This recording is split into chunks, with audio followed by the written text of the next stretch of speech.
Hello, आप सभी का स्वागत है यूट्यूब चैनल मैथ्स ट्रिक में। आज हम करने वाले हैं साधारण ब्याज और चक्रवृद्धि ब्याज के मिक्स क्वेश्चन। तो पहला क्वेश्चन है, किसी धन पर 2 वर्ष का चक्रवृद्धि ब्याज 210 रुपये है और साधारण ब्याज 200 रुपये है। तो हमें ब्याज की दर बतानी है। 2 वर्ष का चक्रवृद्धि ब्याज दे दिया 210 रुपये और साधारण ब्याज है 200 रुपये। तो जो साधारण ब्याज होता है वो दोनों साल का सेम ही होगा। अगर 200 रुपये दे दिया तो फर्स्ट साल में भी जो साधारण ब्याज है वो 100 रुपये होगा और सेकंड साल का 100 रुपये होगा। लेकिन चक्रवृद्धि ब्याज में एक साल का ब्याज कम लगता है तो दूसरे साल उस ब्याज पर ब्याज लगता है तो वो ब्याज अधिक हो जाता है, तो दूसरे साल का ब्याज उसमें अधिक आएगा। तो साधारण ब्याज और चक्रवृद्धि ब्याज का एक साल का जो ब्याज होता है वो सेम होता है। तो सबसे पहले दे दिया कि साधारण ब्याज 200 रुपये है, तो एक साल का साधारण ब्याज देख लेंगे हम। तो जो सिंपल इंटरेस्ट है एक साल का, जो फर्स्ट साल का जो सिंपल इंटरेस्ट है वो हो जाएगा 100 रुपये और जो सेकंड साल है उसका भी हो जाएगा 100 रुपये। तो 100 रुपये होगा फर्स्ट साल का और 100 रुपये होगा सेकंड साल का। अब देखेंगे हम चक्रवृद्धि ब्याज यानी कंपाउंड इंटरेस्ट। ये फर्स्ट साल का तो सेम होता है, सिंपल इंटरेस्ट और कंपाउंड इंटरेस्ट दोनों एक साल के समान होते हैं, तो ये भी हो जाएगा 100 रुपये।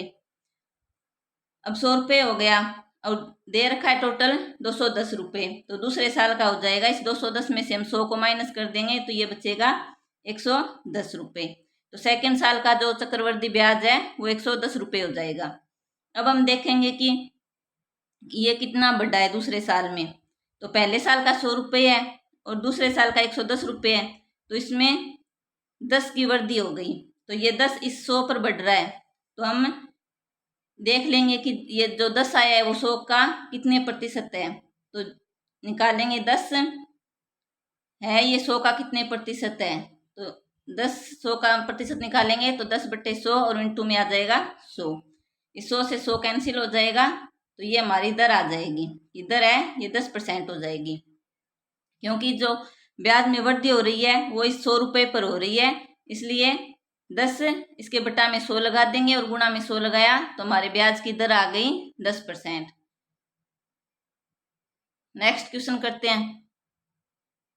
नेक्स्ट क्वेश्चन है, किसी दर पर 2 वर्ष का चक्रवृद्धि ब्याज 41 रुपये और साधारण ब्याज 40 रुपये है, तो हमें दर बतानी है।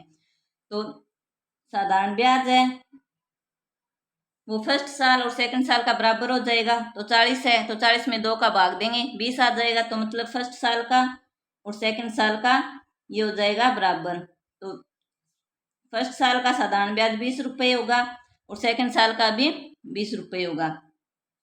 अब हम देखेंगे कि चक्रवृद्धि ब्याज, तो चक्रवृद्धि ब्याज और साधारण ब्याज पहले साल का समान होता है, तो यहाँ पर ये 20 है तो ये चक्रवृद्धि ब्याज भी एक साल का 20 हो जाएगा। और टोटल दे रखा है 41 रुपये, तो 41 में से हम इस 20 को माइनस करेंगे तो दूसरे साल का साधारण जो चक्रवृद्धि ब्याज है वो आ जाएगा 21 रुपये। अब हम देखेंगे कि पहले साल में तो ये 20 रुपये था और दूसरे साल में 21 रुपये हो रहा है, तो यहाँ पर कितने की वृद्धि हो रही है। तो 1 रुपये की वृद्धि हो गई। तो ये 1 रुपये की जो वृद्धि हो रही है वो इस 20 पर हो रही है, तो हमें दर निकालनी है। तो दर निकालेंगे कि जो 1 बढ़ रहा है ये इस 20 पर बढ़ रहा है, तो दर आ जाएगी 20 पंजे 100, तो 5% है वो हमारी दर आ जाएगी।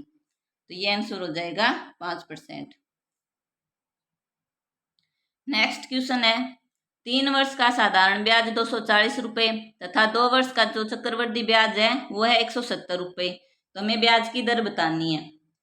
तो अब की बात दे दिया 3 वर्ष का साधारण ब्याज, तो साधारण ब्याज तो तीनों साल का सेम होगा, तो 240 में हम 3 का भाग देंगे तो ये आ जाएगा 80। तो प्रत्येक साल का जो साधारण ब्याज है वो हो जाएगा 80 रुपये।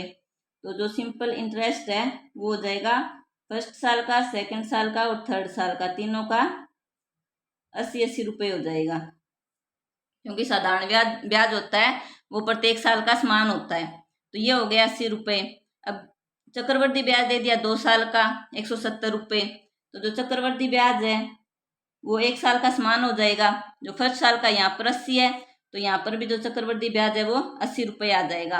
अब सेकंड साल का देखेंगे तो ये आ जाएगा, 2 साल का हमें 170 रुपये दे रखा है, 1 साल का 80 है, इसमें से माइनस करेंगे तो ये 90 रुपये आ जाएंगे। ये आ गया दूसरे साल का चक्रवृद्धि ब्याज।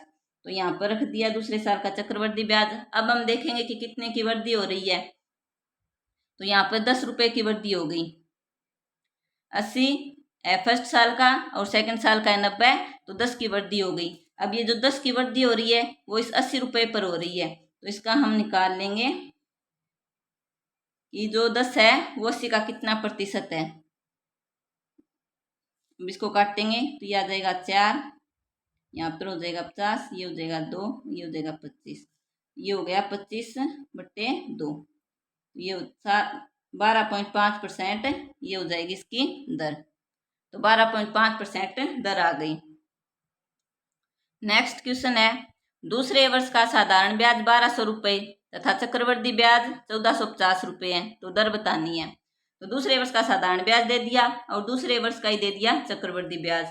तो साधारण ब्याज है वो फर्स्ट साल का और सेकंड साल का बराबर हो जाएगा। तो हमें दे दिया दूसरे वर्ष का साधारण ब्याज 1200 रुपये है।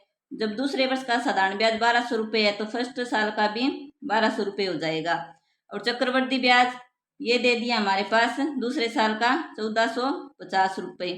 तो जब ये 1450 है और यहाँ पर फर्स्ट साल का जो सिंपल इंटरेस्ट है वो 1200 रुपये है, तो जो चक्रवृद्धि ब्याज है वो भी 1200 रुपये हो जाएगा। अब हम देखेंगे कि कितने की वृद्धि हो रही है। तो फर्स्ट साल का 1200 था और सेकंड साल का 1450 है, तो इसमें 250 रुपये की वृद्धि हो गई। तो जो 250 रुपये की वृद्धि हुई है वो इस 1200 पर हुई है। तो हम निकाल लेंगे कि जो 250 है ये 1200 का कितने प्रतिशत है। तो 2 जीरो से 2 जीरो कैंसिल हो गई, इसको काटा तो 2 छिक्के 12, इसको काटा तो आ जाएगा 2 एकम 2, 2 दूनी 4 और 2 पंजे 10। तो ये हो गया 125/6। जब इसको काटा तो ये आ जाएगा 6 दूनी 12 और 6 आठे 48, तो ये हो गया 20.8%। तो 20.8% आ जाएगी इसकी दर। तो आज की वीडियो में बस इतना ही। अगर वीडियो पसंद आ रही हो तो वीडियो को लाइक करें, कमेंट करें, शेयर करें और चैनल को सब्सक्राइब करें।